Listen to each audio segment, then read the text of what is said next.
तुम्ही पाहत आहात MCN न्यूज मराठी। अकोट येथे सोमवारी ईद मिलाद उन नबी निमित्त भव्य जुलूस शोभायात्रेचे आयोजन करण्यात आले। सकाळपासून शहरात उत्साहाचे वातावरण निर्माण झाले होते। डीजे, ढोल ताशांच्या गजरात, नाऱ्यांच्या घोषणांनी संपूर्ण परिसर दुमदुमून गेला। जुलूस शोभायात्रेत विविध मशिदी, मदरसे व सामाजिक संघटनांचे मानकरी सहभागी झाले होते। आकर्षक सजावट केलेले तांबूत, झेंडे व उर्दू हिंदी भाषेत लिहिलेल्या धार्मिक फलकांनी सजलेली वाहने नागरिकांचे लक्ष वेधून घेत होती। जुलूसमध्ये लहानांपासून मोठ्यांपर्यंत सर्व वयोगटातील नागरिकांनी उत्स्फूर्त सहभाग नोंदविला। यात्रेदरम्यान धार्मिक व्याख्याने, पैगंबर मोहम्मद पैगंबरांच्या जीवनातील आदर्श व सदाचार यांचा संदेश दिला गेला। शहरभर या नबी सलाम आलेका अशा घोषणांनी वातावरण भारावून गेले। पोलीस प्रशासनाच्या बंदोबस्तामुळे संपूर्ण जुलूस शोभायात्रा शांततेत पार पडली।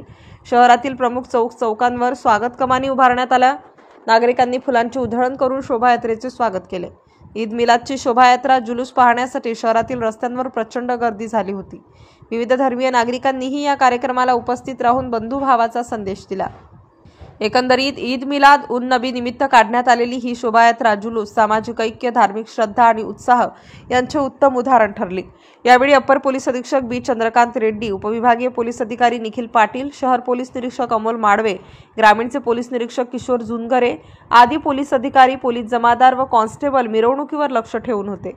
यावेळी TR ग्रुपने चहा व अल्पोहार जुलूस दरम्यान येणाऱ्या नागरिकांना वाटप केला। तसेच अप्पर पोलीस अधीक्षक बी चंद्रकांत रेड्डी, उपविभागीय पोलीस अधिकारी निखिल पाटील, शहर पोलीस निरीक्षक अमोल माडवे, ग्रामीणचे पोलीस निरीक्षक किशोर जुनगरे या अधिकाऱ्यांचा मुस्लिम समाजाच्या ज्येष्ठ नागरिकांनी सत्कार केला।